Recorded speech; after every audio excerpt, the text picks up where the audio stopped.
amigos. Es un gusto saludarlos de nuevo en la Casa de la Iglesia en Buenos Aires. Estamos de a poco volviendo a nuestras charlas presenciales, así que ustedes son bienvenidos, pero vamos a seguir con el mismo formato, también formato remoto, como ahora estamos transmitiendo en vivo en nuestra página de Facebook. Así vamos a continuar con todas nuestras charlas. Hoy vamos a realizar un pequeño recorrido por San Petersburgo. Vamos a ver sus calles, sus piedras, y hoy contamos con gran presencia con nuestro amigo, profesor de Ciencias Geológicas, académico de número de la Academia Argentina de Artes y Ciencias de Telecomunicación, José Seixas Martínez. Bueno, sin mucho preámbulo, yo le cedo la palabra. Antes de pasarle la palabra, yo le quería anticipar que preparamos dos regalos para nuestros seguidores. Bueno, primero, en el medio de la charla, José va a hacer una pregunta para nuestros seguidores en Facebook y nosotros los invitamos a contestar dejando un comentario allá debajo de la transmisión. Y la primera persona que contesta de forma correcta le vamos a regalar este libro, ¿no? Y por otro lado, a nuestro público que está presente en la sala también, vamos a hacer una pregunta, pero al final de la charla, y también la persona que contesta en forma correcta también va a recibir otro libro igual. Bueno, muchas gracias. Bueno, muchísimas gracias. Muchas gracias a la gente de la Casa de Rusia por la invitación y por la posibilidad de volver a vivir el viaje que me permitió conocer la ciudad de San Petersburgo, sus museos, sus arquitecturas, sus calles, su gente. Así que bueno, si les parece bien, podemos ya pasar a la proyección de las diapositivas. Que bueno, esta era la imagen de presentación, las típicas mamushkas, pero la charla tiene que ver con la ciudad de San Petersburgo. Hay una idea que vamos a ver si podemos completar, si quedan sobrevivientes de esta primera parte, que se va a referir fundamentalmente a la ciudad, a su historia y a sus piedras. Podríamos hacer una segunda parte referida a su gente, sus parques y sus flores, que son un espectáculo realmente maravilloso, y una tercera parte sobre las piedras que encontramos en el Museo del Hermitage. En la medida que esto vaya siendo posible, por supuesto, le vamos a avisar a todos los interesados. Así que bueno, entonces, como dijo Dimitri, mi nombre es José Seixas Martínez, ahí traducido, como corresponde, y vamos a la charla. Vamos a hacer una muy breve introducción geográfica e histórica, vamos a ver un poco la ciudad, su vida y su gente, y vamos a ver las piedras ornamentales. Acá tienen, como para que nos ubiquemos, un mapa de Rusia, el país más extenso del mundo, y allí en el recuadrito tienen la localización de San Petersburgo, la ciudad a la cual nos vamos a referir hoy. Como puedes ver claramente, está en un extremo del país.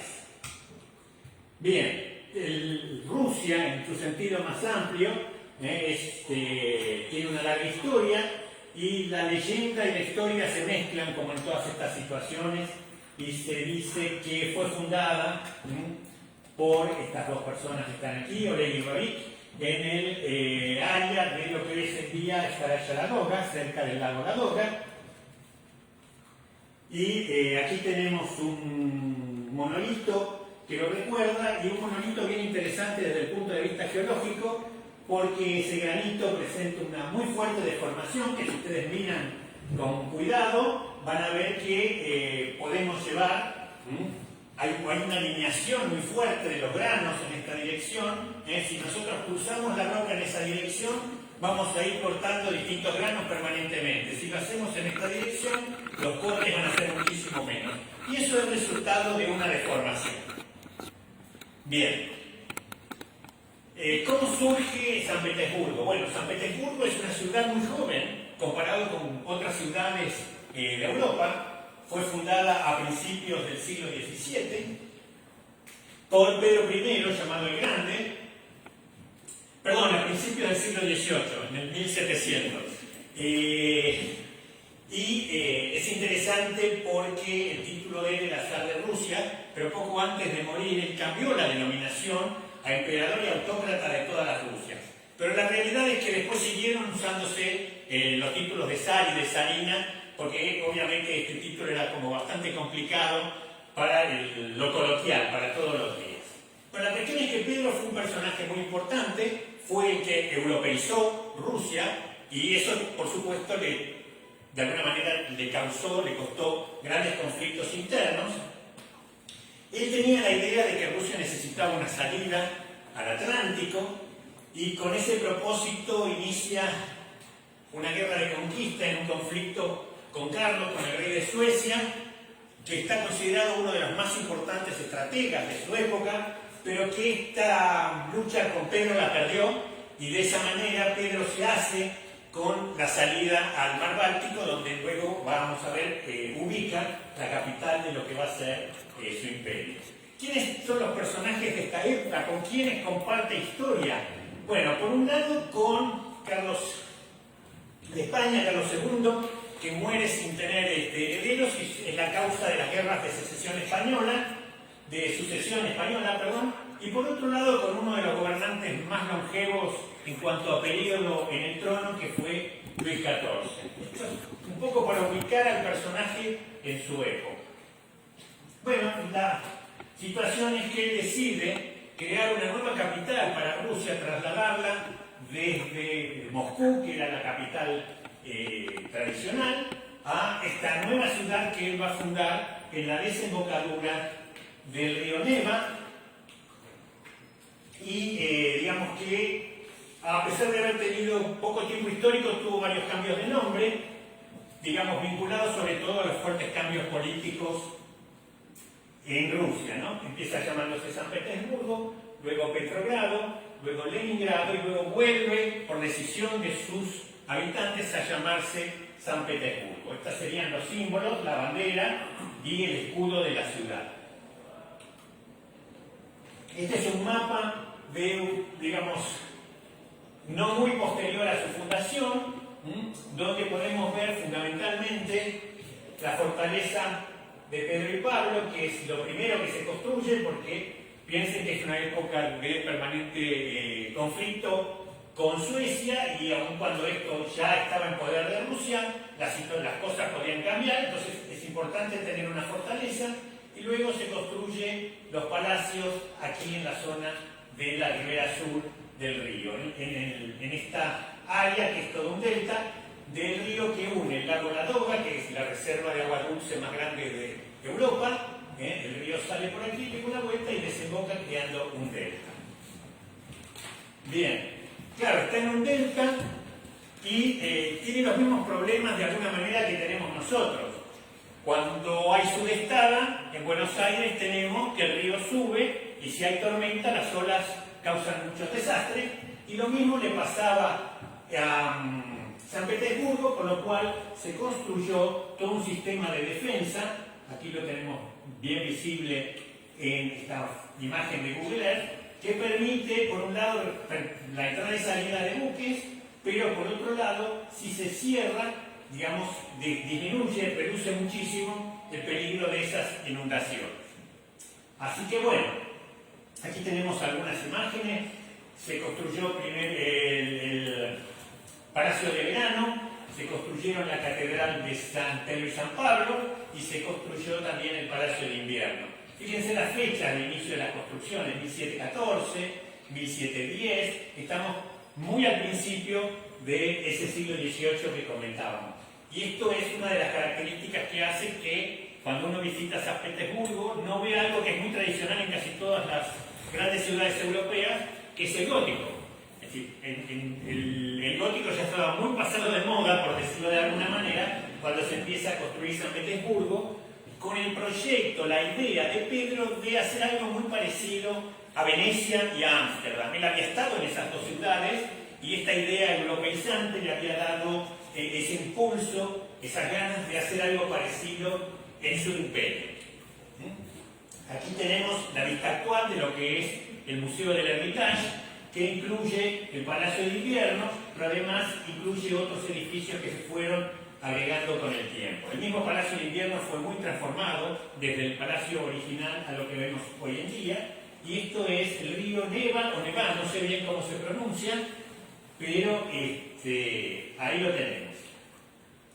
No solamente se construyeron los palacios de San Petersburgo, sino que la corte fue construyendo sus propios palacios.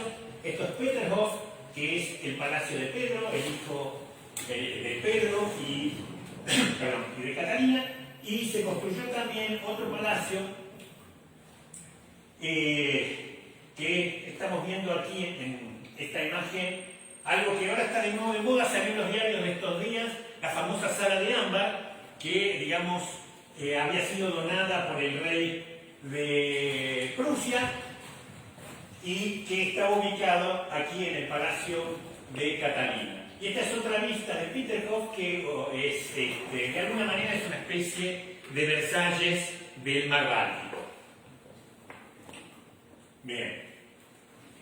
Pasa la historia y, digamos, la ciudad tiene una vida muy agitada a principios del siglo XX, es el centro de la Revolución Rusa, se inicia allí y soporta durante la Segunda Guerra Mundial luego un asedio horroroso que la convierten en la ciudad heroica, y esto es muy fuerte. La gente de la ciudad dice con orgullo que Troya cayó, que Roma cayó, pero que San Petersburgo o Leningrado en ese momento no cayó.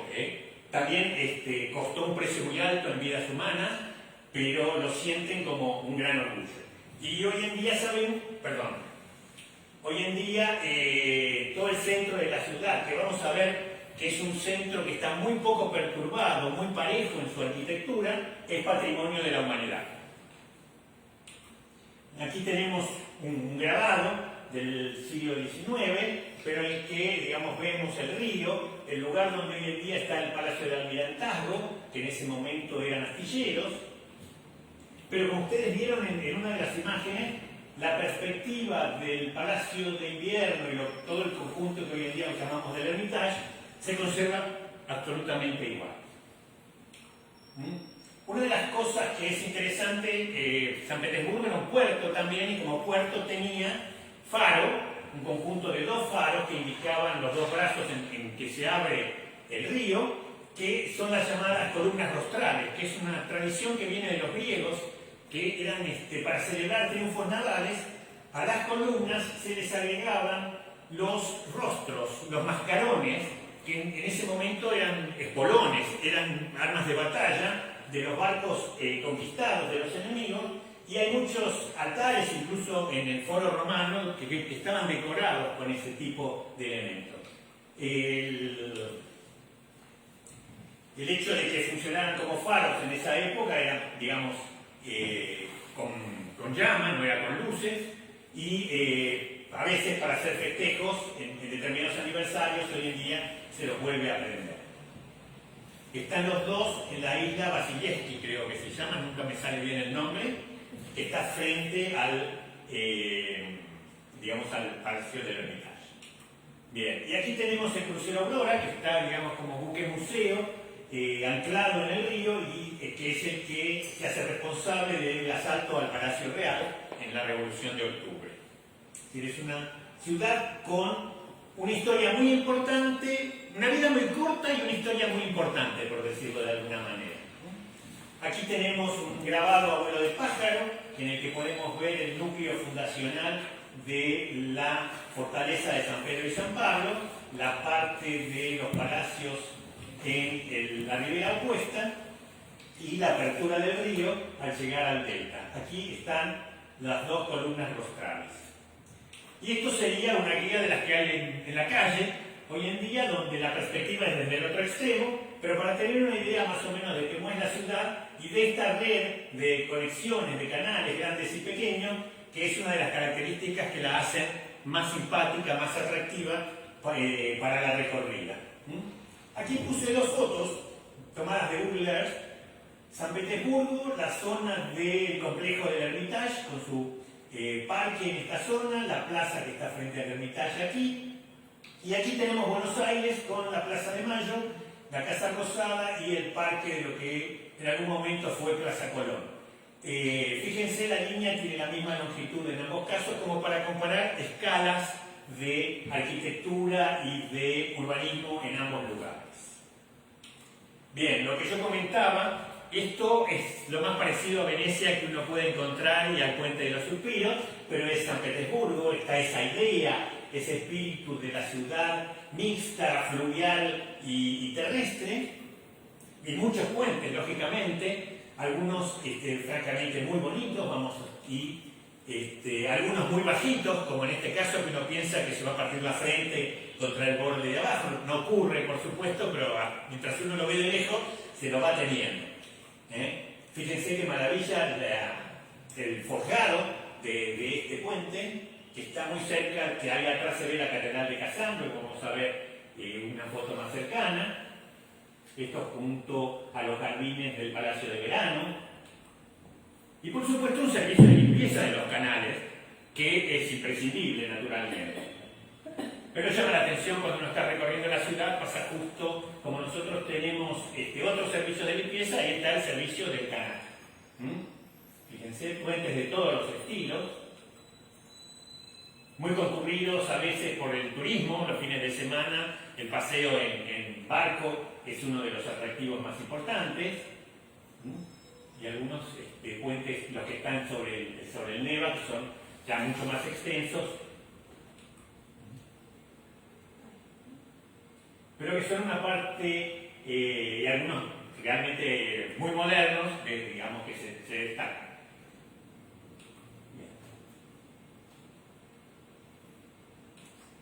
Aquí vamos a ver algunas de las muchas iglesias que hay en la ciudad. Ustedes saben que el pueblo ruso es un pueblo muy religioso y esto es una de las catedrales más importantes, la Catedral de San Isaac. Tenemos también la de Nuestra Señora de Kazán, que es un edificio monumental. Estamos viendo un costado, en realidad del frente, que es un hemicírculo con columnata muy grande que da a una de las avenidas principales de San Petersburgo. Y en el interior tenemos unas columnas absolutamente espectaculares para los geólogos, con estos granitos con una textura muy particular que se llama rapakivi. Pero digamos, habitualmente uno ve este tipo de textura con estos feldespatos con bandas de alteración y de crecimiento, pero esto no lo vi nunca en ningún lado, solamente allí, es de un tamaño totalmente fuera de lo común. Y lo que sí me llamó la atención, una de las columnas que se ve que había sufrido deterioros fue reemplazada por un material pintado, pero lamentablemente la imitación no fue nada buena, así que la vamos a descalificar al pintor que hizo esa restauración y seguimos adelante. Fíjense este trabajo de perspectiva en el suelo con ese juego de luces y sombras, absolutamente espectacular, con mármoles provenientes de diversos orígenes. Vamos a ver después algunas de las múltiples canteras de que se nutría el imperio. La Catedral de San Nicolás de los Marinos, el almirantazgo, la fuerza naval rusa adquiere muchísimo poder justamente con esta posibilidad de tener una salida al Báltico y luego con la posibilidad también de tener una flota en el Mar Negro. Y esta es la iglesia donde, digamos, tradicionalmente se hacen las actividades religiosas de la Armada. Y esta es quizás la más, por decirlo de alguna manera, la más rusa de las iglesias de San Petersburgo por su arquitectura tan tradicional, esas cúpulas que son lo que nos llaman tanto la atención, con una decoración absolutamente original y sin dejar un pequeñísimo espacio vacío, por decirlo de algún modo. Y digamos, la iglesia más antigua es la Catedral de San Pedro y San Pablo, que está en la fortaleza, en la famosa Isla de las Liebres, que es la que da origen, es el núcleo fundacional de San Petersburgo. Y ahí tenemos muchos sarcófagos, porque está enterrada toda la familia imperial, todos los zares, pero estos dos son muy notables por el material, ¿sí? Uno es de rodonita, que es una roca muy particular y en esa forma y tamaño es casi exclusiva de Rusia, y el otro es un jaspe. Estas rocas vienen de lugares muy lejanos. Fíjense, yo acá marqué las áreas proveedoras fundamentalmente de los jaspes, la rodonita, y luego incluso la malaquita, que se usa mucho en San Petersburgo, en los interiores, de áreas tan lejanas como los Urales y como toda la zona de aquí cercana a los Himalayas. Y digamos, un país tan extenso con una población tan variada tiene una población musulmana muy importante, y en su momento se construye, a principios del siglo XX, la mezquita para la colectividad musulmana. Ustedes saben que la cultura en San Petersburgo es uno de los hitos representativos, y aquí tenemos una imagen del Teatro Mariinsky, que en realidad es el segundo Teatro Mariinsky en la historia de la ciudad, pero es el que está funcionando actualmente con trabajos de ampliación y mucha actividad cultural. El Palacio de Mármol, un palacio que en su momento hizo historia porque estaba totalmente revestido de mármoles en el exterior y además unos mármoles fantásticos en el interior. Y ahora vamos a ir mirando rápidamente pequeños detalles de lo que uno va viendo cuando va paseando por la ciudad. Ya un poco en un borde donde salimos de la ciudad tradicional vieja y hay actividad arquitectural. En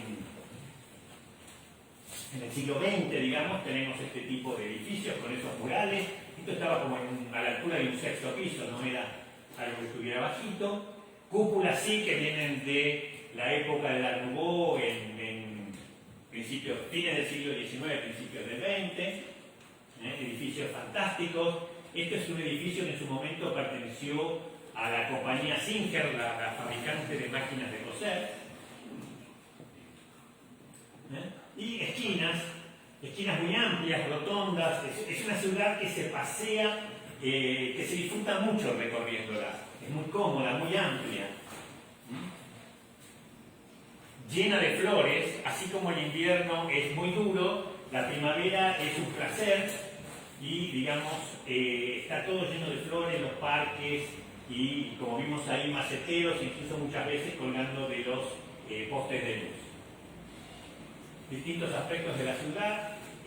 Pushkin es el gran escritor de San Petersburgo, la ciudad le ha rendido numerosos homenajes y aquí tenemos su busto. Murió muy joven, ustedes saben que era un poco duelista y recibió un pistoletazo y murió en un duelo, ¿no? O como consecuencia de un duelo.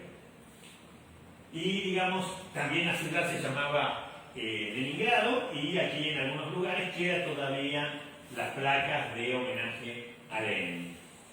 Es decir, para los que no saben ruso, aquí dice Lenin. Bien, y esto me hizo acordar mucho de Buenos Aires cuando era chico, por eso lo fotografié, esos puntos donde se cruzan las distintas vías de los trolebuses y de los tranvías, y que cada vez que pasa algunos saltan chispas. Era un recuerdo maravilloso de infancia, que ahí todavía persisten estas redes colgadas en las calles.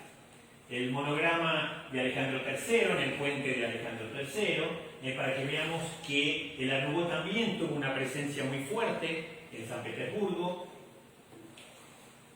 y puertas con unos trabajos de rejería fantásticos en todos los palacios.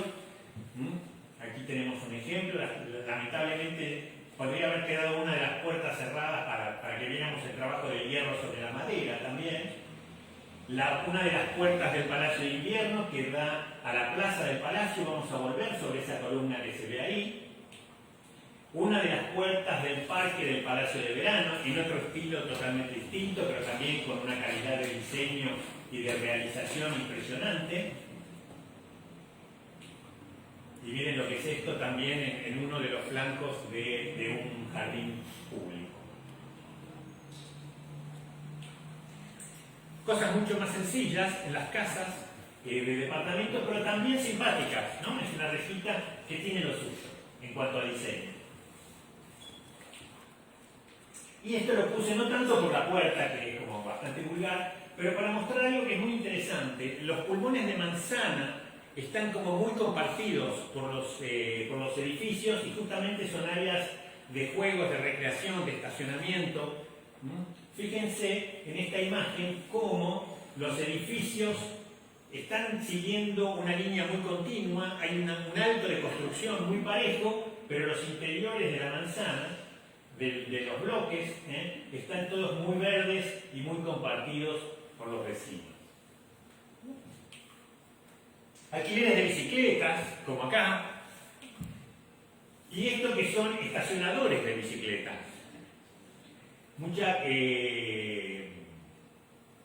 Mucho movimiento, como habíamos visto, es una ciudad que tiene muchos canales, por los cuales, por lo tanto, no es muy cómodo por la zona antigua moverse en auto, y la bicicleta, sobre todo para el público joven y los estudiantes, es la salida. Y esto que a mí me había llamado mucho la atención, los bloques de piedra, que son los que frenan la fuerza de la caída del agua de estos desagües. Imagínense el agua que se junta aquí, la altura y la presión que tiene aquí, entonces para proteger la vereda o el jardín o donde esté instalado, en muchos lados, es muy normal, es muy común, están estas resistencias de piedra, por decirlo de alguna manera, estos canales. Y bueno, con esta imagen vamos a dar por finalizada esta primera parte de la charla, con una vidriera y una confitería que me pareció sumamente simpática y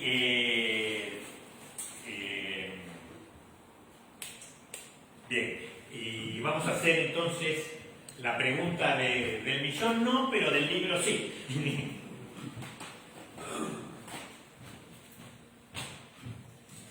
Ahora sí, tal cual, bueno, como anunciamos, por ahí tuvimos un problema técnico al comienzo, así que voy a volver a mostrar el libro que tenemos dos libros.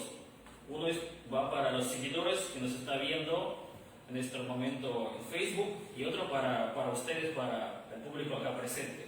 Así que, si quieren, tomen nota. Pero primero, la pregunta va para los seguidores, ¿no? Así que, bueno, por favor.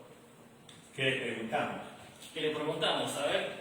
¿A quién está dedicada la catedral, que es la primera construcción religiosa de San Petersburgo, en la isla donde está la fortaleza, la famosa isla de las Nieves? Bueno, tiene todo el tiempo para buscar en internet, ¿no? Pero el que primero contesta es el que se lleva el libro. ¿No era San Nicolás? Pero eso para el... No, es decir, no era, pero de todas maneras, esa pregunta es para los que están viendo por Facebook. Sí.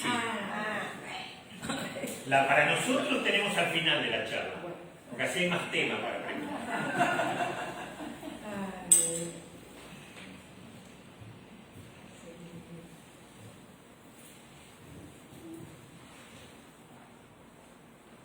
No sé si está llegando alguna respuesta o algo.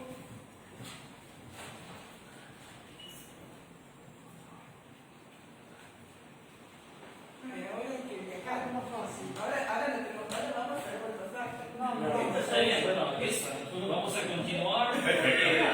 Hay tiempo, todo lo que tiene, ¿no? Porque vamos a estar Mientras la gente busca en la Wikipedia y manda el mensaje, nosotros seguimos entonces con la charla.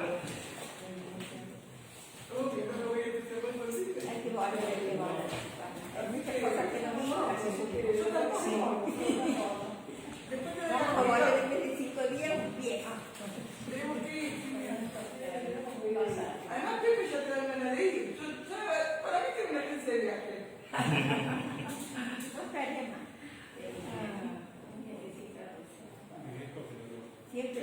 A ver, si no hubiera sido geólogo, me hubiera encantado ser guía de turismo. ¿Se puede volver a repetir la pregunta por ahí si no escucharon todavía? Sí, la podemos repetir, por favor. ¿A quién está dedicada la catedral que se construyó en la fortaleza de la isla de las Liebres y lo que es la primera área, digamos, que se empieza a construir en San Petersburgo.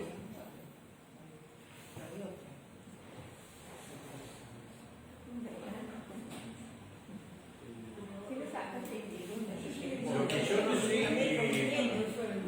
es cómo pasar de esta imagen, lo tiene que hacer de la computadora.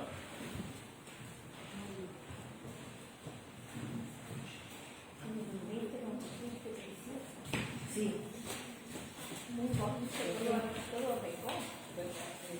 Creo que estoy hablando a toda velocidad, pero bueno. Después lo pueden pasar en despacito en la grabación. La segunda parte, entonces.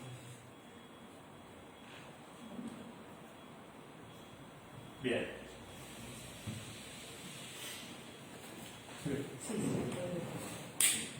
Entonces, un poco así a modo de broma, vamos a jugar el juego que yo jugaba en San Petersburgo con los carteles, ¿no? Ustedes tienen clara conciencia de que el idioma ruso no es solamente difícil por su idioma, sino porque sus letras no son las mismas que usamos nosotros, los símbolos, pero hay algunas cosas que se puede adivinar de alguna manera.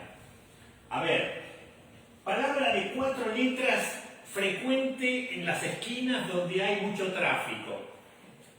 Stop. Stop. Stop. Aquí dice claramente stop. Mi regla mnemotécnica era que la P tiene forma de puertita. Puertita con P.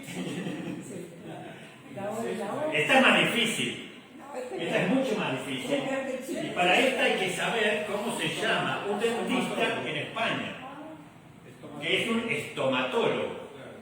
¿Y qué es eso? Ay, perdón.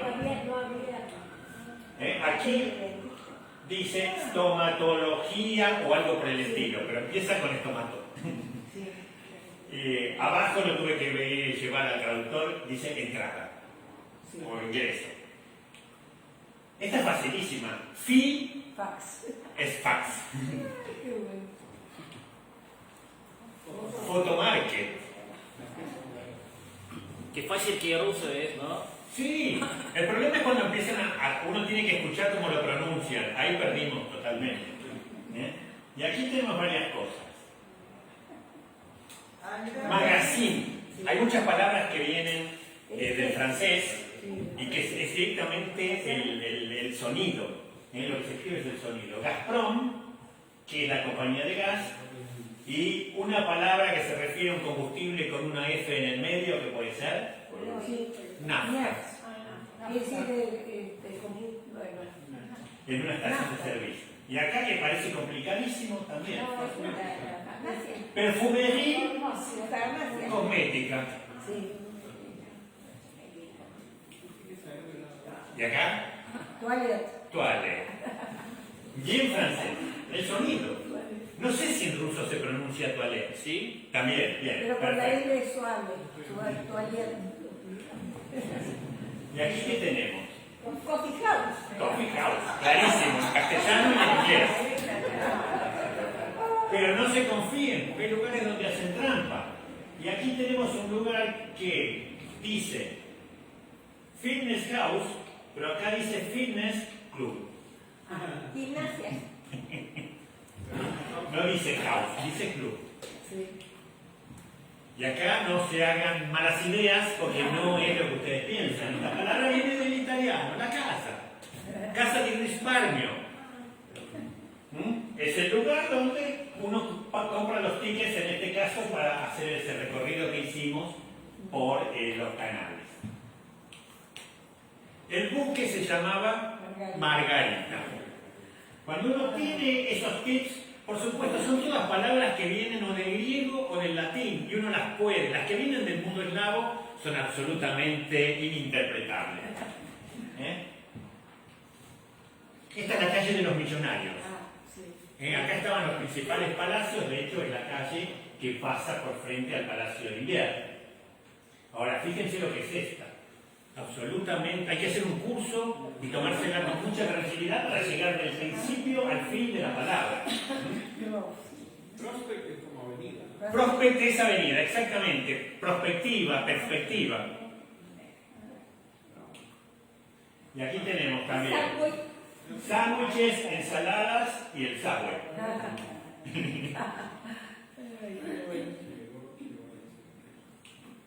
Bien, y ahora sí, vamos a ver un poco el tema de las piedras, que es absolutamente inagotable en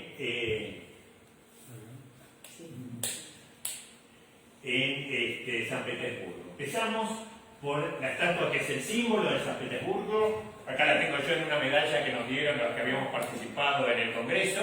Es como nuestro obelisco, por decirlo de alguna manera. Cuando hay un recuerdo de la ciudad, tiene el caballero de bronce o jinete de bronce, como también se lo conoce.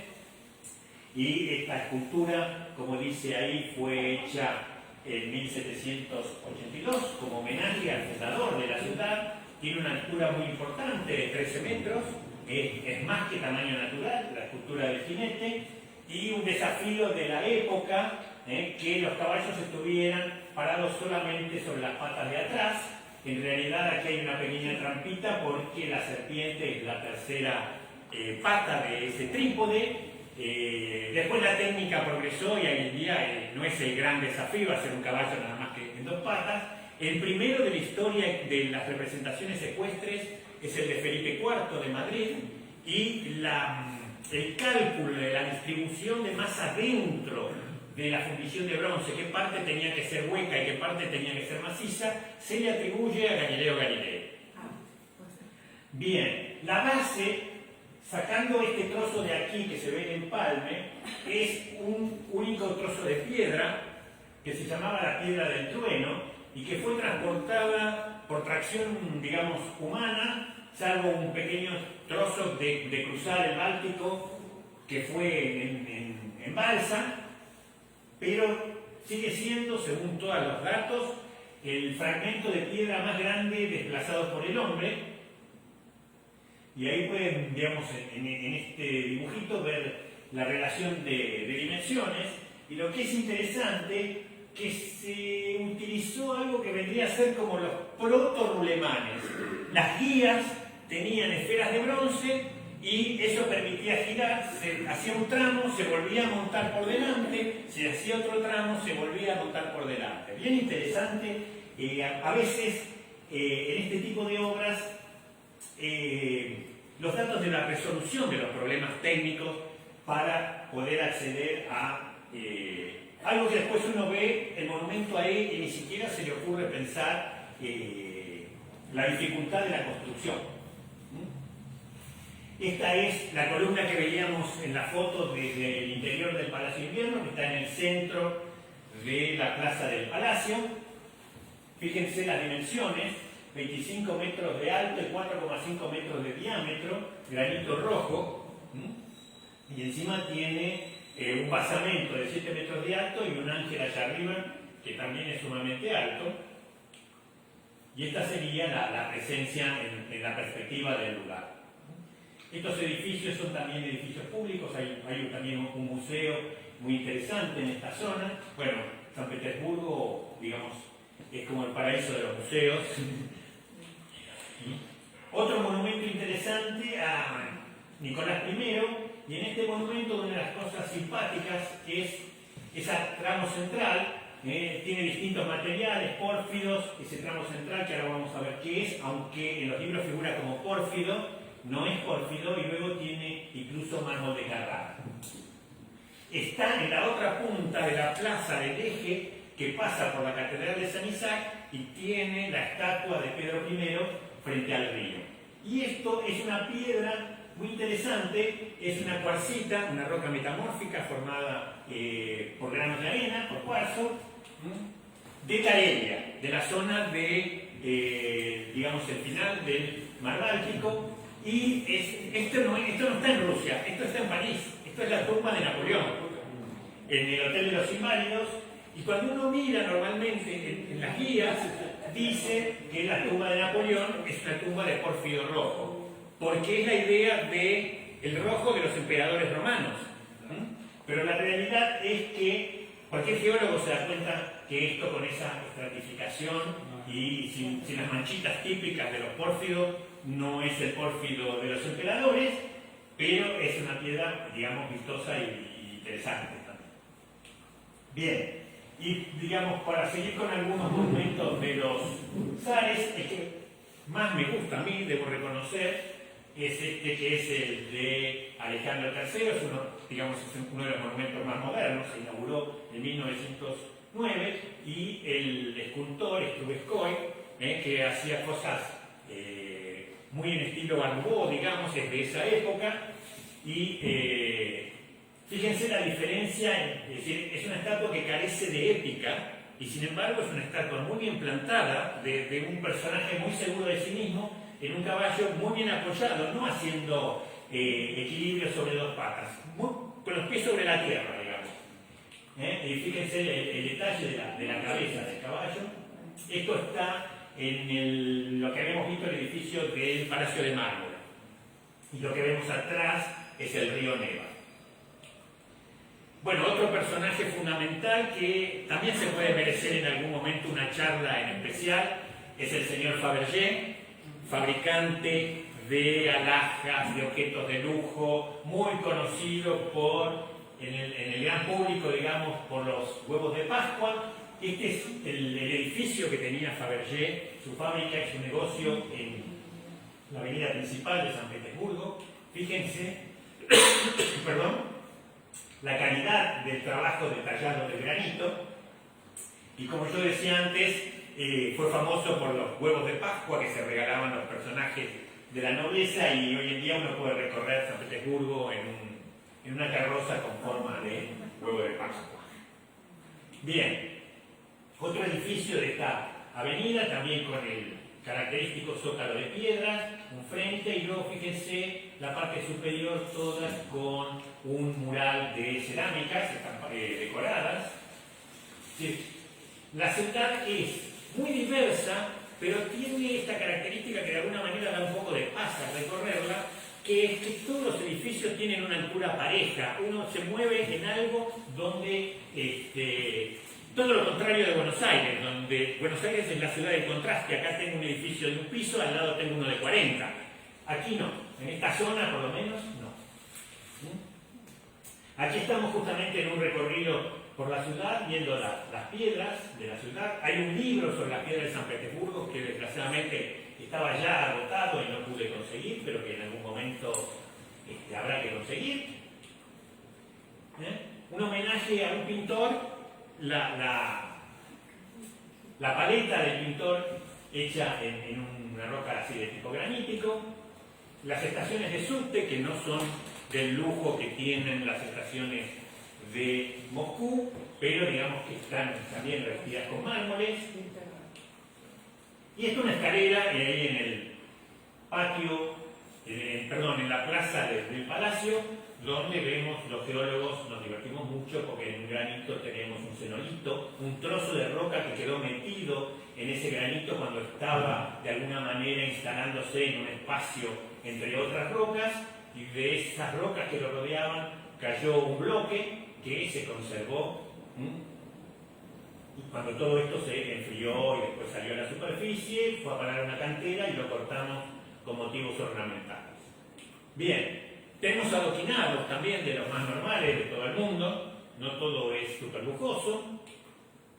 Algunas esculturas que vienen de Egipto, como estas esfinges, que digamos, es muy típico que la roca con la cual están hechas estas dos esfinges se les llame sienitas, porque el origen de la piedra es en la antigua Siene, lo que hoy en día es Asuán en Egipto, pero en realidad no son sienitas, que es una litología, sino que son granitos.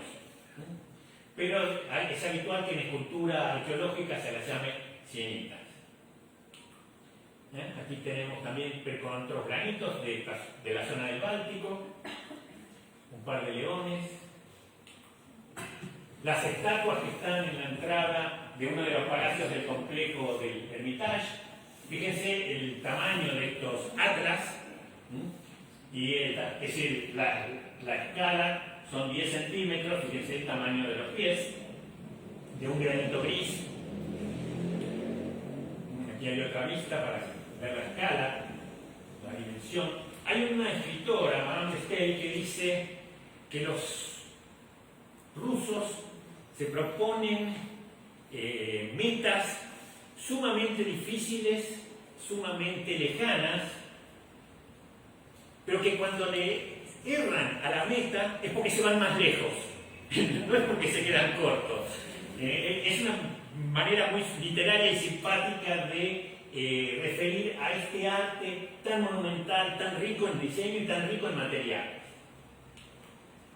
Bien, una de las cosas que tienen que ver con la polución de las ciudades modernas, sobre todo en una ciudad que está en la desembocadura de un delta con una humedad terrible, es que las calizas y los, por acción con la humedad del aire cargada a veces con gases con, digamos, compuestos de azufre o de cloro, se van alterando y es muy común este problema de que se transformen trozos o sea, sectores de las esculturas en yeso. Por supuesto, esto requiere tratamientos. Este es un ejemplo de una escultura del parque del Palacio de Verano. Fíjense cómo estaba y fíjense cómo quedó después de la restauración. Bien. Y aquí nos vamos a ir de San Petersburgo, pero nos vamos a ir a las canteras que proveyeron tradicionalmente dos piedras muy comunes en la arquitectura de San Petersburgo.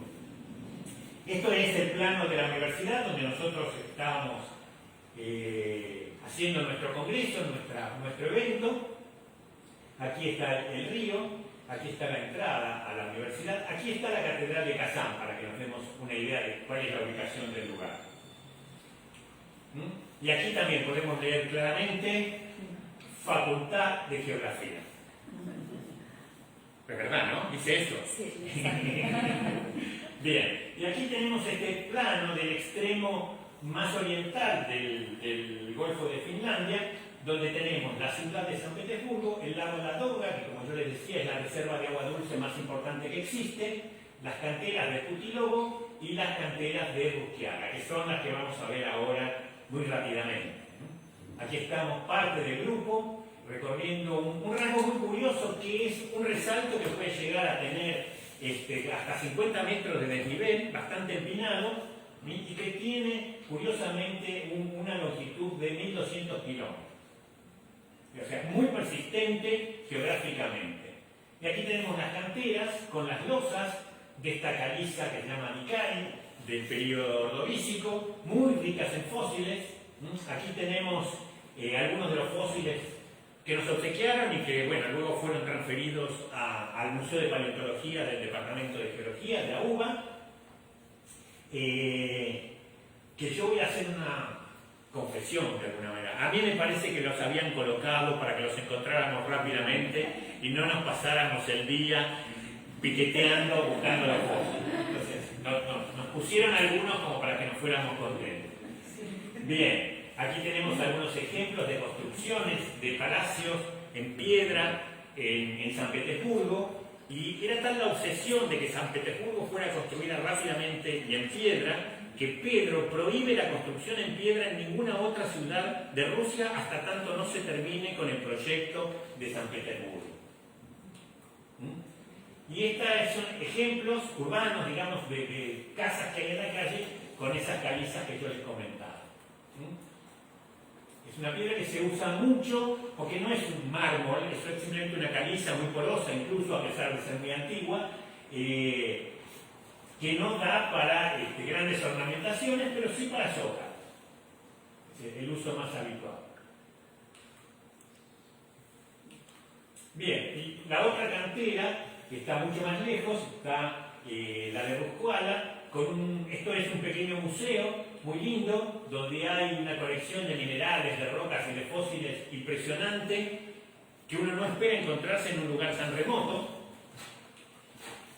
Y, por ejemplo, en este caso, es un museo que tiene de todo, y a mí lo que me llamó la atención es que tiene distintos ejemplos de cómo con el tiempo se fueron empedrando las calles, distintos formatos, distintas técnicas. Un afiche con algunos ejemplos, fíjense, aquí no son estos estos son, perdón, los que vimos antes, pero no es la piedra está en el interior del palacio. Y aquí tenemos el parque de Rusquiana, que digamos la cantera ya no se explota más como cantera y se ha convertido en un área de recreo. Ahí dice alquiler de botes. Pero es interesante porque no dice alquiler, en realidad dice arrendamiento de botes. La palabra arrendamiento nosotros no la usamos habitualmente a nivel urbano, pero en el campo, los campos no se alquilan, se arriendan. Ahí está un arrendatario. Esto de buscar las raíces de las palabras es muy divertido. Fíjense qué maravilla lo que eran los frentes de las canteras. Hoy en día, naturalmente, como en casi todas las canteras ocurre, inundado, y por eso se puede pasear en bote. Han quedado cavernas, está muy bien señalizado, contando la historia de los distintos lugares y de los distintos frentes. Fíjense, espacios para ver los pozos por donde se subían, los sectores donde la piedra, esta ya es un mármol, no es una caliza como la anterior, pero donde estaba el de mejor calidad, el de mejor dibujo. Y bueno, y al ser abandonada todo se ha ido inundando, y de hecho incluso hay prácticas de buceo en la zona, hay buceo recreativo. Esta fue el último frente que se explotó, que lo llaman el frente de los italianos, porque fue contratado, y la técnica de corte es una técnica quilla con un hilo diamantado, por eso podemos ver las superficies tan finas, tan digamos lustrosas, por decirlo de alguna manera, lo cual permite ver mucho más el contraste de las vetas y los dibujos. Es un paraíso para los que nos gusta la parte de la deformación de las rocas. Podemos ver claramente cómo las capas reflejan procesos de compresión y de deformación, mientras otras capas, digamos, se fragmentan por problemas mecánicos en el lugar, son más duras, en lugar de extenderse en los lugares donde hace falta que se extiendan, directamente se rompen, pero las capas que son más plásticas se meten, yo los cuento, seguro lo van viendo, en esos espacios que se crean cuando esta capa oscura se va partiendo. Fíjense lo que son los frentes. Y para terminar, vamos a ver algo que es muy, casi diría yo, muy loco, en palabras cotidianas de hoy en día, el mapa de la industria socialista. Lo que dice acá abajo es paño de mosaico. Y fíjense que paño tiene dos N's. Y la N que usamos nosotros, que es una N con ese simbolito arriba, está representando dos N's. Entonces es la misma palabra. Bien, y esto es un mapa muy loco, en el sentido que van a ver ustedes en las próximas diapositivas, que tuvo un recorrido muy largo, fue enviado al exterior a varias exposiciones, son un conjunto de paneles muy grandes que se ensamblan todos juntos, y que en este caso estaba exhibido en el Hermitage. Hoy en día ya no se exhibe más en el Hermitage y se exhibe en el Museo Geológico de San Petersburgo, que es donde yo lo pude ver. Y anécdota curiosa, digo, no, porque yo quiero ir a ver el mapa de Rusia que está hecho con piedras preciosas. Ese no es el mapa de Rusia, me dijeron. Ese es un mapa de la Unión Soviética, que es otra cosa. Y bueno, acá tenemos algunos datos, fíjense que es, digamos, de una cantidad de trabajo impresionante, 98 paneles, 45.000 trocitos de distintas piedras ensamblados, 17 diamantes, platino, plata, todo lo que ustedes quieran, allí está. Esto sería, claro, es el mapa está hecho en el primer cuarto del siglo XX, por lo tanto, pero ya después de la Revolución, la ciudad se llama Leningrado, y está escrito en las dos grafías, con un mineral que es propio de Rusia, que es la alejandrita. Y este es el mapa. Lapislázuli, malaquita, rodonita, todo lo que ustedes quieran, está ahí puesto. Digamos, estos son elementos que iban junto al mapa. Aquí tenemos las referencias con distintos colores de piedra para distintas alturas y distintos símbolos que van dando la magnitud de las ciudades que representan.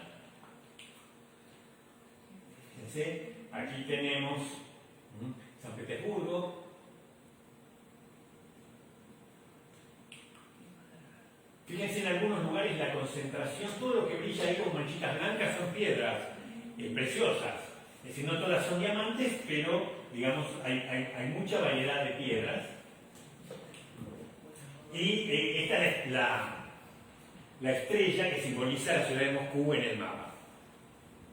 Y creo que con esto vamos terminando. Esto, si yo no recuerdo mal, se pronunciaba algo así como Большой. No. Большой. Большой. Большой. Спасибо. Spasiba. Bueno, muchísimas gracias. Como Spasiba.